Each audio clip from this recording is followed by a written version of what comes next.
Assalamualaikum guys, selamat datang kembali di Guru Gembul Channel. Dan seperti yang Baraya lihat sekarang, saya sedang ada di sebelah seorang yang sangat fenomenal, yang bikin kerusuhan di media sosial berkali-kali, tetapi tidak pernah kehilangan jati diri dan tidak pernah kehilangan penonton. Luar biasa. Jadi kemampuan untuk merekayasa publik untuk tetap bertempur dan berdialektika itu sampai sekarang kayaknya salah satu yang paling awet ya, kemampuan untuk bikin ributnya itu. Ini Pak Mardigu, biasa disebut Pak Bosman, Pak Sontoloyo, Pak apa, ya dan seterusnya lah. Ini luar biasa dan sekarang kita akan berdiskusi terkait dengan beberapa masalah yang ada di Indonesia dan di luar Indonesia, terkait dengan pemerintahan yang baru, terkait dengan proyeksi ke depan kira-kira dan prediksi ke depan kira-kira apa yang akan terjadi. Kita mulai dari pertanyaan yang sederhana. Kabar baik ya Pak ya? Alhamdulillah. Alhamdulillah. Itu pertanyaan sederhana yang benar. Yang penting sehat dan teman-teman juga yang penting sehat gitu ya. Terutama pikirannya waras. Pikirannya waras. Ini ketika Indonesia beres melaksanakan pemilu, kemudian serah terima jabatan dan sebagainya sudah dilalui, berkali-kali Pak Prabowo itu mengguncang, berkali-kali membuat kejutan-kejutan. Salah satunya adalah diantaranya kemarin itu ke luar negeri. Dan akhirnya pulang lagi dengan membawa banyak sekali harapan. Dan media-media sosial sekarang bergerak luar biasa. Ini Pak Prabowo belum setengah tahun, tapi sudah bisa mengajak orang untuk lebih optimis. Dalam pandangan Bapak seperti apa? Sebagai followernya Pak Prabowo, di mana langsung deklarasi, di mana kita sudah mengikuti perjalanan panjang beliau gitu ya, dari 2009 tepatnya, kemudian 2014, 2019 dan terakhir 2024. Ada yang menarik karena saya mengenal orang-orang di ring nolnya Pak Prabowo. Ini kita bicara Pak Prabowo dulu biar teman-teman semua memahami bahwa saya bertanya tuh, ada berapa sih orang dekat Prabowo? Maka orang ring nolnya Pak Prabowo ini yang ada yang 20 tahun sama dia, ada yang udah sekian belas tahun, bertanya ada 3 tim atau kita kategorikan. Saya bilang yang di mana tuh? Nah, jadi Pak Prabowo tuh ada sebuah komunitas atau kelompok yang bersama beliau dari sebelum 98 sampai kena fitnah, sampai ke Jordan, sampai balik ke Indonesia lagi, dan sampai sekarang. Berarti ini adalah loyalis Pak Prabowo garis keras, setuju ya? Iya. Dia dari sebelum 98 sampai sekarang tetap bersama Pak Prabowo. Itu tim terdalamnya. Iya, termasuk Mas Sugiono, misalnya kayak gitu kan tuh panjang semua kan? Pak Menlu kita ini kan itu apa? Orang-orang panjang semua gitu kan? Alasan banyak menteri yang tua-tua tuh itu. Kira-kira. Nah, terus yang kedua adalah yang membantu beliau di 2004 waktu jadi wapres ya waktu itu ya, sama Bu Mega, terus 2009, 2000 ini sampai sekarang. Itu yang garis kelompok kedua, dan itu banyak juga orangnya. Terus yang ketiga adalah 2008 beliau membuat Gerindra. Nah, ini politik lagi 2008. Jadi ini pun adalah lapis ketiga dari ini. Baru kalau setelah politik ada tim ses. Itu lapis keempat. Oh, tim sukses itu lapis keempat. Iya kan?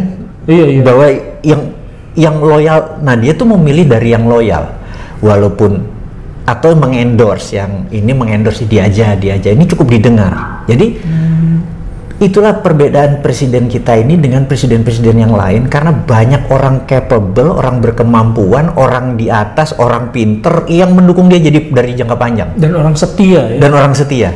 Nah, ini jadi beliau tidak pernah kekurangan SDM.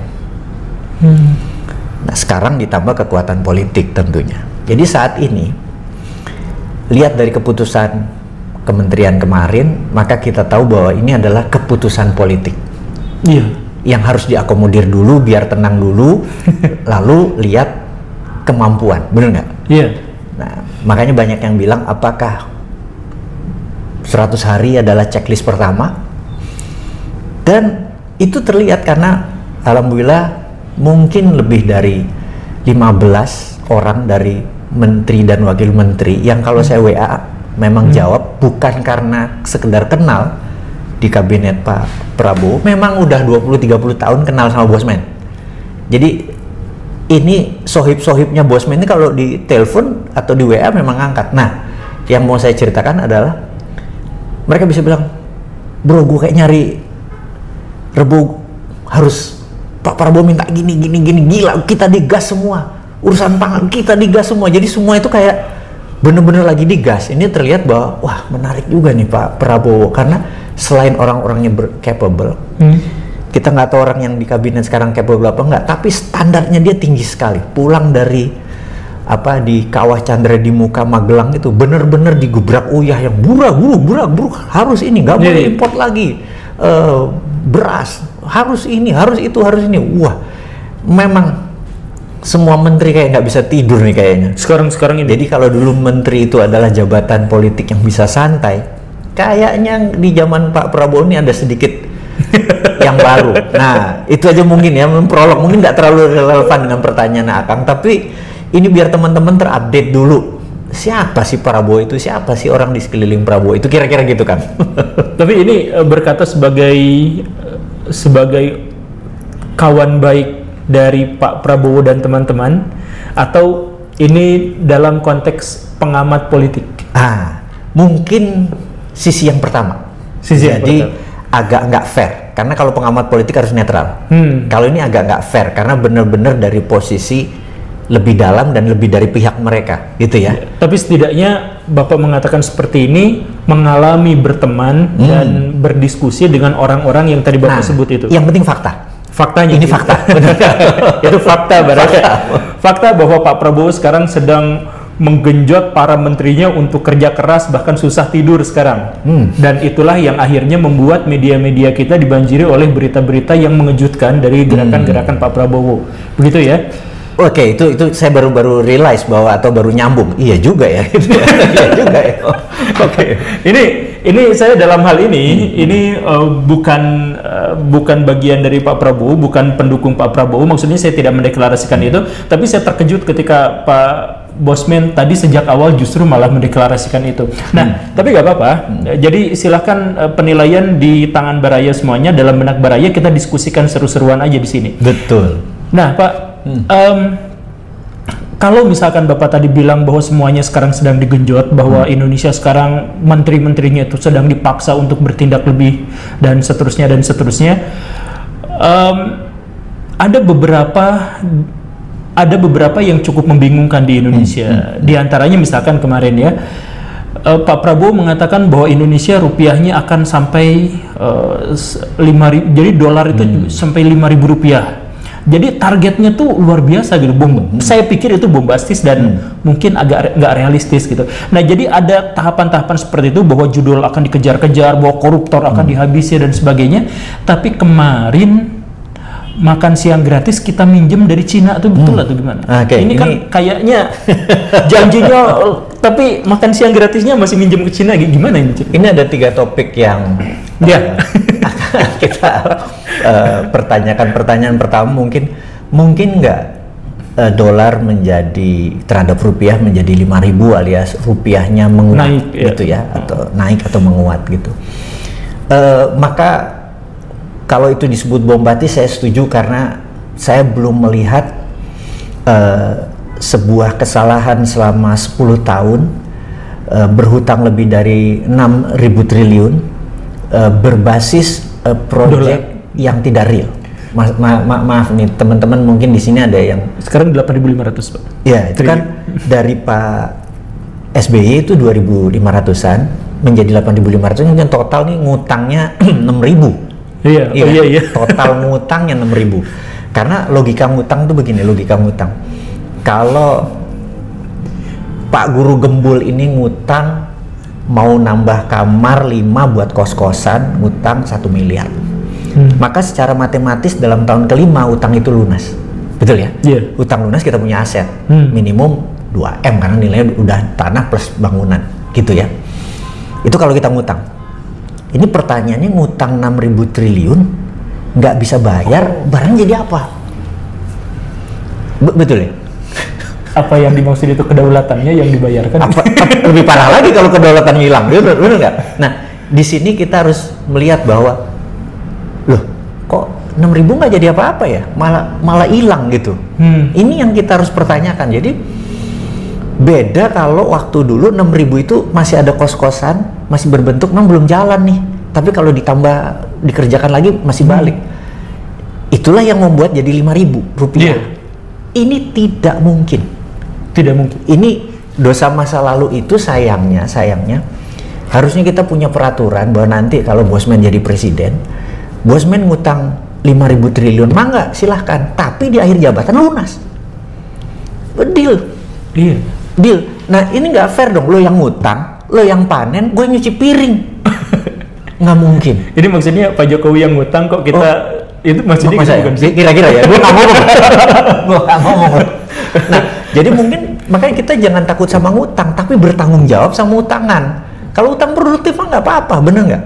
Jadi kalau dia 10 tahun periode 6.000 triliun ini baru kalau pabrik mungkin 7 tahun balik modal, kalau invest 5 tahun balik modal. Kalau 6.000 triliun nggak balik modal di akhir tahun jabatan 10 tahun kemana aja nih duit? Gitu. Jadi bansos jadi apa nih gue bilang gitu ya kira-kira ya. Jadi di sini akan berat Pak Prabowo untuk jadi 5.000 rupiah karena dia harus melunasi utang dulu baru membuat strong. Iya. Jadi saya pikir perlu 10 tahun periode itu untuk melunasi utangnya loh, untuk kewajibannya. Dan menurut pengalaman kita melihat cara bernegara kita yang kemarin, ngapunten ya harus pakai istilah kemarin, kita keberatan tidak bisa membayar hutang karena bunganya saja 8.000 triliun kalau kali jangan 5% biar gampang hitung itu 500 triliun bunga tok, pokok belum. Iya. Bunga tok, itu yang saya bilang kok masih dipuja-puja kesalahan ini gitu. Jadi kita harus stop salah bilang salah gitu ya. Saya orang Jawa ini kalau salah tuh ya bilang salah, kamplengi, nanti sangoni gitu. Tapi kalau bener wayai ngono jangan dipuji gitu ya. Ya kalau mau bener ya benar. Ya memang seharusnya begitu. Harus begitu, wayai ngono, tapi jangan dipuji. Jadi kita ini sebagai pejabat jangan haus pujian. Gitu. Ya wayai ngono, kalau bagus ya wayai ngono gitu. Nah, kalau salah harus siap dikamplengi, dan kita yang ngamplengi, yang ngeritik harus nyangoni. Jadi jangan ngeritik, lu salah, lu nggak bisa juga. Kita harus nyangoni, karena itu Bosman selalu mengkritik dengan keras dan selalu nyangoni. Oh gitu ya. Wah, saya juga mau jadi ya. misalnya saya adalah orang yang pro printing money karena base saya adalah misalnya MMT, Modern Monetary Theory, yang artinya post Keynesian. Ini Adam Smith, ini Keynesian, ini post Keynesian, yang dimana printing money itu harus berbasis produksi dan harus ekspor. Contoh, ekspor. Teman-teman, kalian jangan beli mobil sekarang. Beli mobil tahun depan 2025 atau 2026. Kenapa? Karena sebentar lagi semua mobil harganya turun 20%. Contoh, lu ngincer Ranger kek, ngincer Innova kek. Apa hubungannya? Karena Cina, Tiongkok ini itu membuat mobil yang 1 miliar di tempat lain dia bisa buat 500 juta. Benar nggak? Iya. Ya, itu ya. Dengan 500 juta ini dia jual 350. Rugi? Enggak. Karena disubsidi sama pemerintah. Selama ekspor ngasihin duit. Subsidi itu printing money, bro. Bener nggak? Karena ada counternya. Iya. Nah ini yang dilakukan. BYD itu nanti akan tinggal X harganya. Nah kalau ini harga pada turun, Innova berani naikin? Gak mungkin dia ikut turun. Iya. Honda ikut turun. Nah jadi kalau mau beli mobil nanti, apalagi mobil bekas, walau bisa itu tahun depan beli, jangan sekarang beli mobilnya. Sabar ya. Mobil baru aja turun, apalagi mobil bekas, gitu ya. Nah, yang saya mau ceritakan di sini adalah kenapa nggak kita balik? Kalau kita motor terbitin ke sana 20 juta, pemerintah subsidi pakai printing money, kan berbasis ekspor. Jangan printing money untuk belanja, itu inflasi. Gue juga setuju 1000%. Iya. Tapi kalau berbasis itu tadi. Tapi ini maaf kepotong Pak. Tapi kan gini nih Pak, kalau misalkan kita mau ekspor ke negara-negara, kan jadi printing money harus dikaitkan dengan ekspor. Produksi. Karena Ya, betul. ekspor itu buat dapat dolar gitu kan. Betul, counternya. Counternya Yes. kan. Nah, tapi kan kita susah sekali untuk ekspor barang-barang manufaktur karena kita tersandera sama utang. Betul. Kita nggak boleh bikin manufaktur, misalkan buat mobil kita nggak bisa, motor nggak Betul. bisa, komputer nggak bisa gitu kan. Betul. Karena kita disandera sama utang. Betul. Nah, apa yang bisa kita ekspor kalau memang situasinya begini? Jadi betul, itu memang strategi, namanya country trap, jebakan negara memang. Jadi contoh gini ya, ini teman-teman sekali lagi ini pelajaran sejarah dulu, bahwa waktu Perang Dunia Kedua mau berakhir, tahun 45 kan kita semua tahu, tahun 44 rapat sekian belas negara di Bretton Woods di kota dekat Boston, mereka diskusi nih Amerika. Tahu nggak Amerika ngomongnya apa? Kita kan mau menang perang, bayangin itu belum menang perang. Kita kan nggak mau ada perang dunia ketiga, setuju? Ya, Mereka jawab, setuju, bener nggak? Nah, terus apa yang dilakukan? Kita harus punya world currency. Currency-nya namanya dolar, nggak bisa menolak mereka. Iya. Gitu. Terus kita harus mendirikan IMF, International Monetary Fund. Dah, setuju, setuju. Nah, dunia habis itu dibelah-belah. Ini belum menang perang nih. Begitu mereka itu, barulah Soviet masuk, selesai langsung Jerman. Nah, apa yang dibelah? Jadi Eropa, negara produsen, supply-nya dari Afrika. Amerika, negara produsen, supply-nya dari Amerika Latin. Jadi ini adalah homeland-nya mereka, versi mereka. Kemudian Asia Barat adalah menghasilkan energi, dibelah-belah. Inggris di sini, Amerika di sini gitu, energi. Lalu Asia, India, Cina segala macam itu market. Oh, oke. Jadi negara supplier nggak boleh kaya. Ini yang kaya. Negara market, Cina, India, Indonesia dan lain sebagainya nggak boleh kaya, nggak boleh miskin. Iya. Kalau miskin nggak bisa beli, kalau nah syaratnya apa? Nggak boleh produksi. Emang bener yang Akang bilang. Jadi sulit kita itu bermain. Jadi Prabowo sekarang ini gimana ya gue ya? Harus hutang, harus buat gitu. Jadi Akang kalau jadi Prabowo, wah liarnya bukan liar langit ini mah liar bener gak?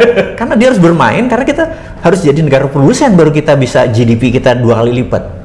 Iya. Produsen apa? Bahan bakunya dari sini dikunci, ini setengah jadinya di sini gitu kan? Iya itu. Di sini yang kita sekarang ini Pak Prabowo lakukan adalah diplomasi antar apa ya? Dalam bahasa Inggris gini, how to swim with the shark without being eaten alive. Itu bahasanya adalah bagaimana berenang dengan hiu tanpa dimakan hidup-hidup.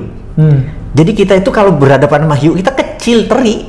Jadi kita ngekor di sini, dia makan, kita makan rempahnya. Nah, ini Tiongkok gini, nah kita tuh gini. Paham ya? Paham, Amerika gini. Jadi kita tuh bukan begini. Itu yang dilakukan Prabowo. Itu ada bukunya di akademi. Jadi dia begini nih saat ini nih. Sampai badannya nggak gede, baru makan dari belakang. Sabar ya. 10 tahun. Sudah yang akan kita makan gitu. Kita makan dari belakang gitu. Sampai dia membesar tanpa dia sadar gitu.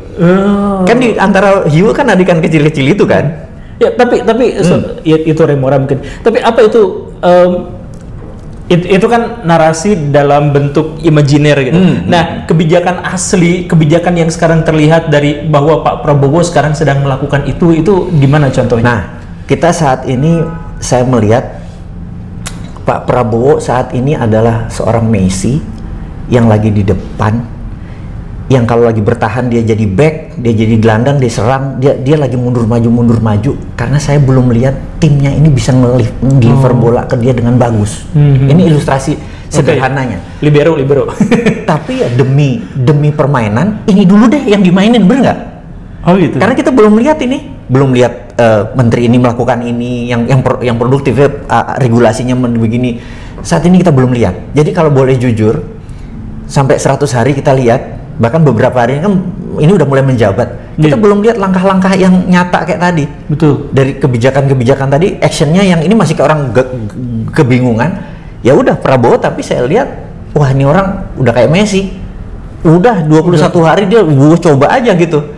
Nah yang lain terkobol-kobol ya, itu saya pikir good leader. So far masih good leader. Tapi ini kan complicated ya. Betul. Jadi nomor satu menurutku, kurang dari 2 minggu hampir 5 triliun korupsi, puluhan orang udah ditangkap, lebih dari 10 kasus korupsi diangkat. Untuk sebuah sistem yang sangat di kemarin tuh yang sangat korup, 10 ini memang kurang banyak, bener nggak? Iya. Kita tahu kayak semua orang korupsi kok kemarin, karena terjadi pendiaman, bener nggak? Iya. Mulai dari atas sampai bawah terjadi pendiaman gitu ya. Ini ya memang kita berharap korupsi dulu aja deh yang ditebas. Menurutku, karena tanpa korupsi ditebas, Pak Prabowo tahu sekali bahwa foreign direct investment atau investor asing masuk itu salah satu yang membuat mereka comfort adalah hilangnya korupsi. Dan kita kemarin dinobatkan sebagai negara paling ribet dan paling rigid untuk investasi kan? Wah, itu jangan nanya. Pokoknya kalau saya Bapak pengusaha kan dia. Ampun, nah, urusan izin, regulasi itu tuh kita ngeborgol. Maksudnya gini, yang saya tahu ya teman-teman, ini pendapat pribadi saya, di zaman Belanda kalau kita mau bikin rumah, kalau kita pribumi ditanya mau bikin apa, tapi kalau Belanda mau bikin aja, pokoknya di sini daerah kebun, ini daerah bangunan, nggak usah dirinci. Kita itu saat ini mau buat aja udah kayak kita ini udah kayak orang asing, nggak boleh, ini nggak boleh, ini nggak boleh. Itu baru rumah, belum buat usaha, izin edar, beras, tani, pupuk, pokoknya udah tingkat dewa lah urusan perizinan dan ribet. Tapi kita ngerti bahwa kita paham bahwa memang yang lalu ini, presiden yang lalu ini memang nggak ngerti bernegara. Gue ngomong apa adanya nih. Maaf, mungkin yang fans agak tersinggung, fansnya beliau. Iya. Tapi saya mau kasih ilustrasi dan mohon maaf, bukan untuk menjelekkan, tapi manusia ada limitnya. Saya juga ada limitnya. Maksudnya limit tuh begini. Saya suatu hari membuat rumah kecil gitu ya. Arsitek saya ini langganan saya bilang, Mas tolong buatin begini. Dia buatin rumahnya. Kemudian saya ada rezeki, ada tanah 5.000 meter di Cepu, kemudian dapat kontrak dari Pertamina, saya mau buat hotel. Saya bilang tolong buatin hotel 4 lantai begini. Tanah 5.000 meter dengan hotel bukan hotel keren, hotel bintang 3 lah, kayak Losmen gitu. Namanya Araman Daru di Cepu tuh. Saya bangun gitu. Terus suatu hari saya lihat ada lokasi tanah saya 22 hektar di Pasuruan. Saya bilang, aduh, ini gue mau pinjem bank nih. Kayaknya gue buat mini city ya. Terus saya bilang, Mas tolong desainin dong gitu. Desainin ya, bukan untuk ngebangun, desain. Dia bilang, gak bisa. Kenapa? Ya waktu rumah Mas kan saya bangun cuman 300 meter. Terus kalau 5.000 meter itu kan 50 kali berapa ya, kali 100. Terus bangunan, kebayang. Kalau 20 hektar itu kan 2 kilometer ke sana gitu loh. Nah, dia nggak ke visual. Dan dia bilang ada orang yang khusus memang untuk yang city, visual. Terus waktu dia ngomong gitu saya jadi ingat, Solo itu kan PAD-nya 600 miliar, bener nggak? Oh gini. Terus waktu jadi gubernur kan 70 triliun, segini. Begitu APBN negara 3.000 triliun itu jarang orang bisa melihat. Gimana ngelihatnya? Jadi gitu? Maksud limit Pak Abu Gibran itu ya? Maaf. Jadi gak gampang ngelola, itu perlu masa, karena itu dia perlu Sri Mulyani yang bisa melihat 1.000 triliun itu kecil. Kebayang, nggak banyak orang bisa ngelihat seperti itu. Jadi saya ngelimit, mungkin saya ngelihat 1.000 triliun juga kok kelolotan, bener ya? Itu manusiawi. Nah, yang kemarin tuh begitu ngelihat 3.000 triliun kali 5 tahun kali 10 tahun, hang negara ini Pak. Asli, karena dia nggak bisa ngelihat. Baru di akhir-akhir dia baru ngeh. Ya maaf, kurva belajarnya terlalu mahal kita ini. Jadi mudah-mudahan saya salah nih. Di akhir-akhir beliau memang visinya sudah gitu besar, tapi di awal ambiar makpiar gitu. Ini yang membuat berantakan seperti itu. Jadi, nah beda sama Pak Prabowo. Bapaknya dia udah begawan ekonomi. Sumarin dipanggil om kali, menteri-menteri yang zaman dulu senior-seniornya teman bapaknya semua. Itu pemikir kelas dunia tuh mungkin dia di panggungnya om-om yang bener nggak? Sehingga pandangan dia memang udah world class, udah lebar gitu. Itu pendapat saya mungkin salah. Jadi agak beda nih saat ini gitu. Bahkan saya waktu Ganjar mau jadi, maaf ya, Anies jadi, lebar nggak nih pandangannya? Ini pendapat gue loh. Oh iya, karena beliau pernah menjabatnya hanya dalam skup provinsi gitu ya. Misalnya kayak itu, misalnya kayak gitu, itu loh, itu. Oke. Ini enak nih kalau ngomong udah ngalor ngidul gue nemen. Tapi berarti dalam konteks ini ya, Pak Mardigu optimis dengan kepemimpinan Pak Prabowo, dengan rekam jejak dan dengan pengetahuan terkait dengan terkait dengan lingkar dalamnya itu semuanya sudah sangat memadai untuk bangun pemerintahan. Jadi gini, bagi saya saat ini is not the president but the presidency. Jadi mungkin terjemahan gini, bukan presidennya, kayaknya presidensi itu orang di sekeliling yang gue ragu gitu. Jadi presidennya gue oke, but the presidency Dan bukannya itu lingkaran terdalamnya yang tadi sudah begitu lama? Iya, karena dia belum megang jabatan, maksudnya dia mungkin iya. Karena itu dua hal yang berbeda kan. Betul. Knowledge kayak Bosman nih, knowledge-nya tinggi, begitu jadi presiden gue juga bener gak? Karena gue harus dilatih, ada pembiasaan, ada masa gitu ya. Memang sih saya bilang begitu Bosman jadi presiden hari pertama, kalau Pak Prabowo kan pergi ke luar negeri, kalau gue hari pertama adalah bunga deposito 0%, nah, kan beda kan? Karena gue punya prinsip Tina, there is no alternative, maka nggak ada alternatif lain. Duit 5.000 triliun keluar jadiin pabrik, lo keluar negeri kena flight capital penjara 10 tahun, itu kan keputusan gue, bener nggak? Iya. Ya itu, actionnya kan Grab gitu kan, gitu kayak Trump juga actionnya gini gitu kan. Mau nggak tahu habis itu gue ditembak kali ya. Oke. Meratnya. Nah ini kita naikkan sedikit ke tempat yang lebih luas. Pak Prabowo kemarin jalan-jalan keluar dan dapat lagi-lagi dapat kabar baik lah. Makan siang ini ya? Ya diantara. Ini yang pertama itu adalah bagaimana tanggapan dunia internasional terhadap Pak Prabowo. Bapak tahu sampai sejauh mana itu? Oke, jadi gini, dia tuh fluent berbahasa Perancis. Dia dekat sama King Jordan, gitu ya. Udah kayak saudara itu. Terus kedekatan emosi seperti begini, Trump gitu ya, kedekatan emosi begini itu good sign sebenarnya. Ini untuk posturing itu good sign, karena nggak kenal sama orang baru kan, dia good sign. Nah sekali lagi memonetize-nya menjadi tantangan, bener nggak? Iya. Gitu. Nggak, tapi secara emosional beliau di dunia internasional cukup baik, cukup direspek. Hanya satu nih negara yang on the hot nih, nama Australia. Gue ngomong apa adanya. Jadi sewaktu Australia itu selalu di buku putih Timur ya, di buku putih pertahanan selalu bilang ancaman dari utara itu Indonesia. Iya. Jadi threat from the north itu Indonesia. Jadi waktu kemarin Pak Prabowo dilantik, dia bukan orang nomor satunya datang ke Indonesia. Itu saya bilang, wah ini Australia nantang nih gitu. Ini kalau gue nih, gue kalau ngelihat agak-agak sih, kenapa nggak Perdana Menterinya malah ngurusin yang lain, dia malah kampanye gitu kan. Kalau lo menganggap Indonesia ini powerful, lo datang gitu. Prabowo ini kan sekarang datang ke 3 negara ini diundang. Inggris, Amerika dan Tiongkok ini mengundang dia.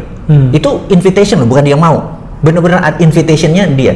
Yang kedua dia ke Peru sama Brazil di KTT apa satu lagi Indo-Pasifik KTT apa ya? Ada 2 KTT nih.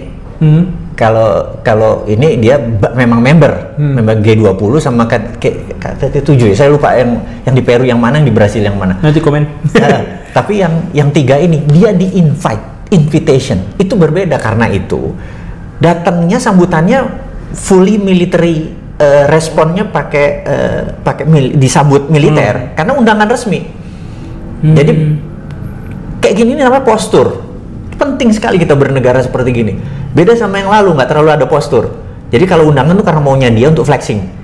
Yang terima cuma wakil menteri luar negeri. Gue ngomong apa adanya.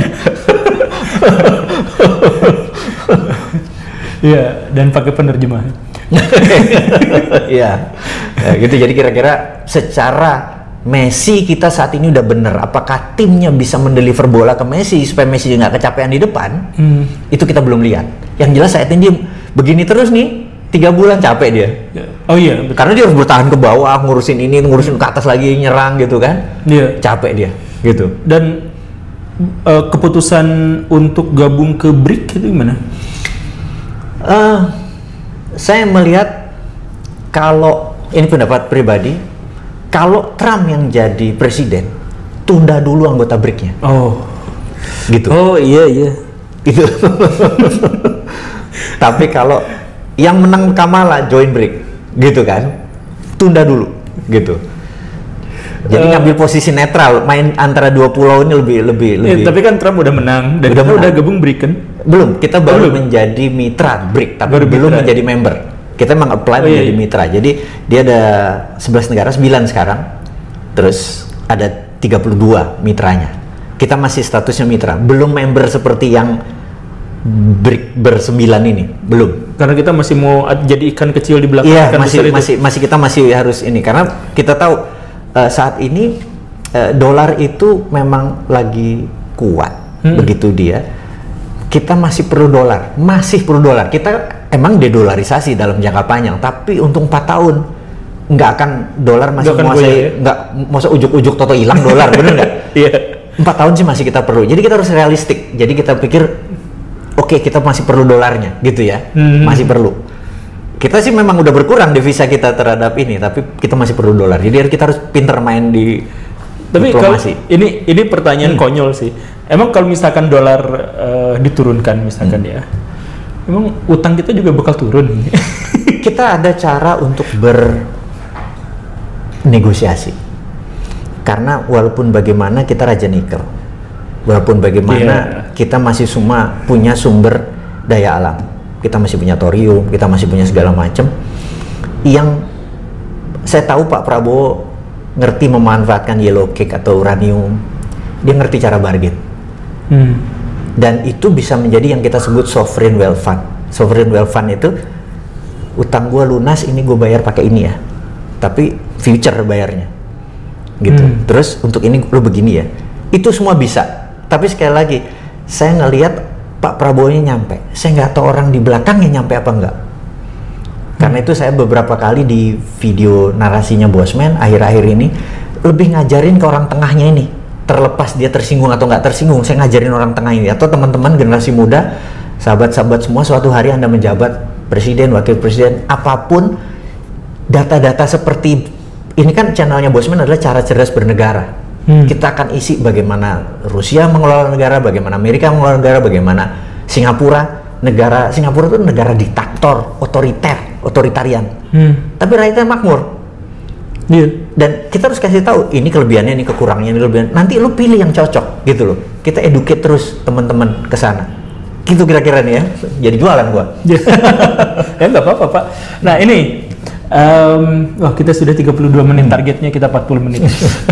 Ini Pak, ada tadi Bapak berkali-kali menyinggung bahwa Prabowo itu seperti Messi. Dia harus ke depan, dia harus ke belakang, dia menjadi pusat grafitinya gitu. Jadi semuanya harus ada di dia, dan belum tentu orang-orangnya itu bisa mendribble dan ngasih bola ke Messi. Betul.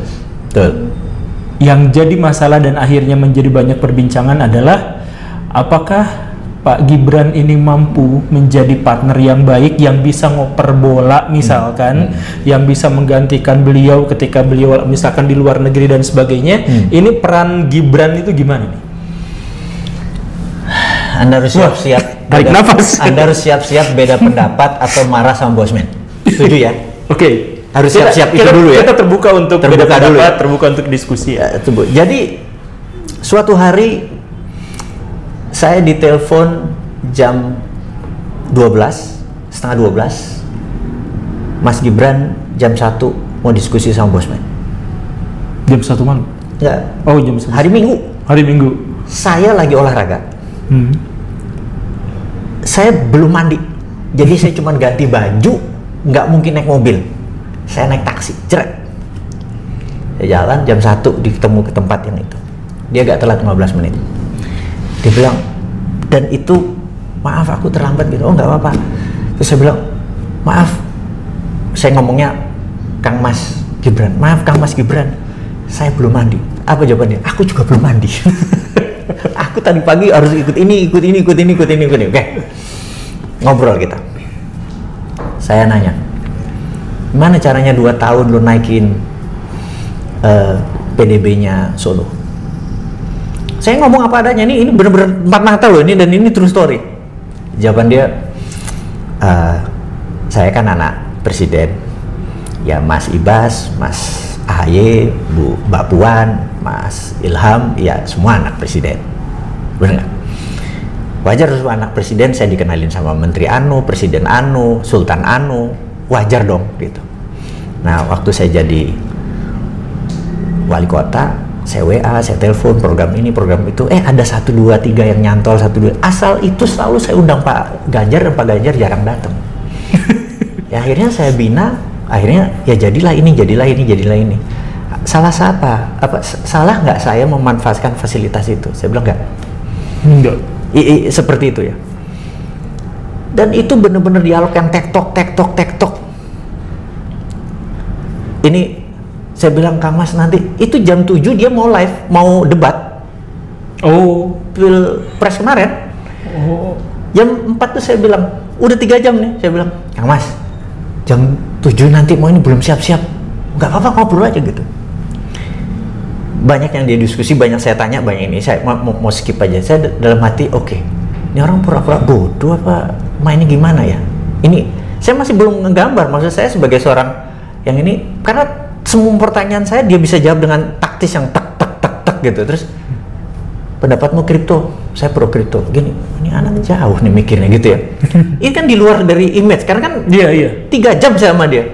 Terus habis itu saya bilang sama Asprinya, wis ini kita selesaiin aja udah. Jadi saya loh yang motong. Terus saya bilang, izin, saya bilang sama Asprinya, saya panggilin taksi dong. Enggak. Kan itu di hotel. Itu taksi dipanggil, dia keluar, bukain pintu. Saya dulu saya bilang, Kang Mas gak usah Mas. Dia tutup sampai saya dia buka pintu, saya masuk, dia tutup pintu, bayangin. Kemudian saya sampai taksinya bilang, Pak itu Pak Gibran. Kok nutupin? Gue kagak tahu bilang gitu. Jadi teman-teman, maaf ya, ini pengalaman pribadi gua. Dan kalimat terakhir saya bilang, saya harus deklarasi nggak kalau saya dukung Pak Prabowo? Wah, gak usah lah kata dia gitu. Nanti followermu pada ninggalin Bapak, kita ini kan jangan sampai follower tuh salah nangkep. Saya bilang, ya udah. Saya bilang kita nggak, alias saya emang dia tahu saya pendukung Prabowo gitu kan. Terus oke, kita jalannya. Di sini yang saya mau lihat adalah ini anak kayaknya the fastest learner ya, bukan berarti dia kalau ditanya sekarang bisa nggak? Mungkin baru bisa kicking dia, belum bisa dribbling, belum bisa heading gitu loh. Ya nendang-nendang aja kayaknya bisa, bener nggak?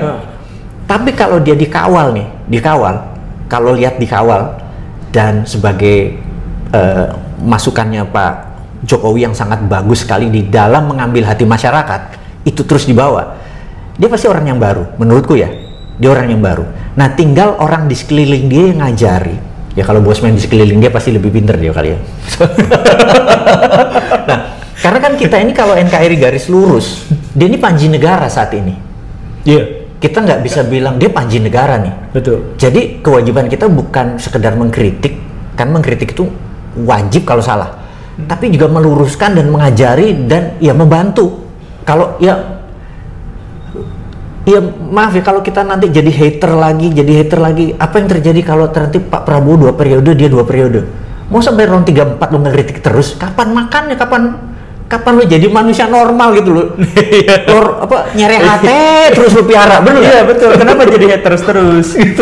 Apalagi di satu sisi harus netral. Nah, di sini teman-teman ada satu tahu, mungkin di sini Anda akan jadi haternya Bosman. Lu ternyata ngelihat Gibran begitu, nggak boleh. Lu harus sama kakak gua. Dia harus salah. Ya. tapi kalau di kanal saya tuh saya biasakan saya mempromosikan ide bahwa kita benci itu bukan pribadinya, kita benci itu kebijakannya, perilakunya. Ya, cuman banyak juga netizen kita tuh yang misalkan jadi haters Gibran itu diantaranya adalah karakteristik fisik. Ya banyak yang kayak gitu. Ini ya, bagian nggak jereng matanya misalnya kayak gitu ya, nggak gitulah, lu nggak gitulah, jangan gitulah. Jadi Tapi ini Pak, pertanyaan terakhir. Bahwa Gibran sekarang anggaplah sebagai orang yang belum bisa apa-apa tapi punya potensi besar untuk bisa menjadi orang yang bisa apa-apa dan menjadi partner pemerintahan yang bagus buat Pak Prabowo. Tapi bukankah bisa dibilang eskalasi politik kita itu sekarang mencoba untuk memisah dan membuat keduanya tuh tidak akur dan berantem antara Pak Prabowo dengan Pak Gibran, misalkan dengan Fufu Fafa yang terus didorong terus, misalkan ya, dengan apa? Bukankah ini sebenarnya adalah, bahkan ada yang sampai memprediksi dalam 1 tahun 2 tahun ke depan mereka akan pecah. Kalau boleh jujur, 1,7% populasi yang melihat kan nggak semua orang pakai internet, nggak semua orang pakai sosial media, nggak semua orang terengage dengan beginian. Kebanyakan orang yang ekonominya agak atas karena bayar pulsa untuk YouTube-nya, bayar pulsa untuk TikTok-nya, ada ini. Dan orang-orang kan itu doang, nggak berimpact loh sebenarnya, nggak berimpact di 90% di bawah tuh nggak berimpact. Di petani yang nyangkul tuh nggak berimpact, nggak berimpact. Ini yang ribut cuma di sosial media doang. Dan Anda kemakan sama kayak gitu, kemakan. Saya bilang Anda salah nongkrong. Bener, Anda salah nongkrong. Bah, itu hanya komunitas kecil kok yang memelihara nyere hati. Dan nanti kalau siapapun yang jadi, dia memang memilih gue harus sakit hati, lo harus ikut sama gue. Hidupnya memang begitu. Dan saya bilang welcome to the reality. Lo makan aja tuh hati lo gitu. Nah, kita cuma mau mengingatkan bahwa hidup itu tidak semuanya politik. Polek sebut ideologi, politik, ekonomi, sosial, budaya, pertahanan, keamanan. Itu harusnya pilar bernegara itu dibagi 7. Politik ya sepertujuh, ekonomi ya sepertujuh, budaya sepertujuh. Saat ini di kepala lu 80-90% ekonomi, sisanya selangkangan. Lu gila kali, kapan tajirnya lu? Kapan bahagianya hidup lu, bener nggak? Iya. Iya kan gue ngomong apa adanya nih. Yuk kita taruh porsi politik dengan tepat. Iya. Taruh ini ekonomi dengan tepat gitu ya. Kita bagi-bagi gitu ya. Jadi teman-teman, saya mungkin di channel Guru Gembul ini penting sekali untuk kita menjadi orang yang pada saat ngomong politik ya cuman sekian porsi hidup kita gitu loh. Jangan di warung kita bahas Puan lah, nanti bahas Gibran lah, segala macam. Energi lo itu menarik hal-hal negatif. Udahi. Jadi tapi ini kayaknya jadi kegagalan kita dalam melakukan aktivitas atau kegagalan kita dalam menjadi mandiri secara finansial itu menyebabkan kita jadi marah-marah di dunia politik gitu. Iya benar. itu ada benar kayaknya. Jadi teman-teman, yang saya berharap adalah di dalam pemerintahan Pak Prabowo, saya berharap adalah satu, terjadi namanya easy money atau uang beredar itu akan bertambah. Ya tidak harus dengan printing money, tapi ada banyak cara uang beredar itu, karena saat ini dari PDB uang beredar kita di bawah 40%. Sulit ekonomi kita untuk maju gitu ya. Tetapi ini akan, kalau saya ngomong sama Pak Hasim sama beberapa orang, arahnya ekonominya akan di kalau bahasa ekonominya namanya quantitative easing, akan dipermudah. Dana-dana ini turun sehingga money kan greasing, money uang itu untuk greasing, pelumas transaksi. Ini harus banyak supaya transaksinya harus kenceng.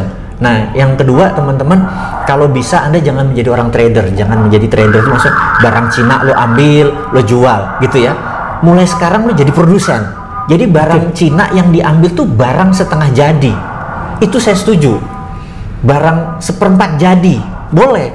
Lo naikin nilainya. Jadi kalau teman-teman ke Cina nih ya, kalau lo ke Canton Festival, ke Canton Fair, ke Guangzhou, kemanapun yang mereka ini, itu mereka bukan iklan motor, tapi iklan untuk buat motor, iklan remnya lah, inilah apa namanya, joknya. Jadi mereka tuh menjualnya portion. Bahkan alat tani sama. Jadi dia kan bukan belilah alat tani, traktor ini bukan, mereka jual remnya doang, ininya doang, sehingga kita bisa ini gua ambil dari Cina, ini gua bangun gitu loh. Nah itu nggak apa-apa, gunakan itu karena itu menjadi nilai tambah. Dan saat ini beginian ini yang harus difokusin ke kita. Jadi menjadi produsen, jadi mesin tani yang 6 juta, traktor lu bisa bikin dengan 2 juta. Saya kasih contoh teman-teman. Ini true story. Bahwa kalau Anda punya hotel atau rumah deh, kalau Anda punya rumah kan ada Toto, merek American Standard gitu ya.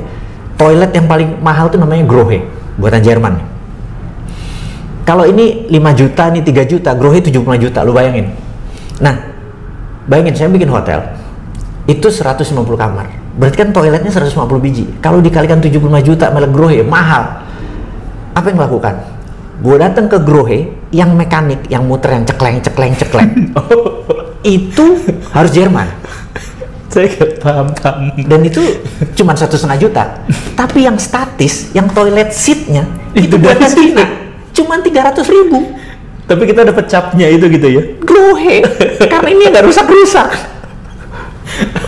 Kebayang? Jadi apa-apa yang statis ambil Cina, apa-apa yang pneumatik, bergerak, rotating ambil Eropa. Nah, ini kita bisa buat sendiri, ambil di sini kombinasi. Nah, itu saya ingin mengencourage teman-teman untuk membuat produk-produk segitu. Nah, terus jualnya kemana? Jualnya di channel Guru Gembul. Itu gunanya. Produk lu dijual karena lu kan paling susah punya market. Nah, dia kan punya viewer nih. Produknya ini bagi hasil. Di situ ribuan produk lu bakal laku nih. Kira-kira gitulah kira-kira. Wah, mantap. Saya jadi pengen. Tapi ini sudah melampaui. Tapi emang seru sih. Ini obrolan yang seru banget dan semoga para penonton di sana juga merasa seru banget. Dan ini banyak insight, banyak pengetahuan baru, wawasan baru, ide baru, inspirasi baru. Semoga kolaborasi pertama ini bermanfaat dan mungkin nanti kapan-kapan kalau misalkan Baraya mau tulis di kolom komentar apakah kita akan lanjut gitu atau tidak. Nanti kita kapan-kapan kalau ketemu lagi bisa ya. Harus pakai komennya mereka. Butuh nggak mereka mau Bosman gitu? Betul nggak kita kolaborasi seperti ini lagi. Oke, Baraya itu saja ya. Terima kasih karena sudah menyimak. Ini sekali lagi semoga bermanfaat. Kalau saya sih merasa ini adalah obrolan yang sangat bermanfaat. Tapi kita akhiri, saya pamit, saya Guru Gembul dan ini Bosman Sontoloyo. Assalamualaikum warahmatullahi wabarakatuh.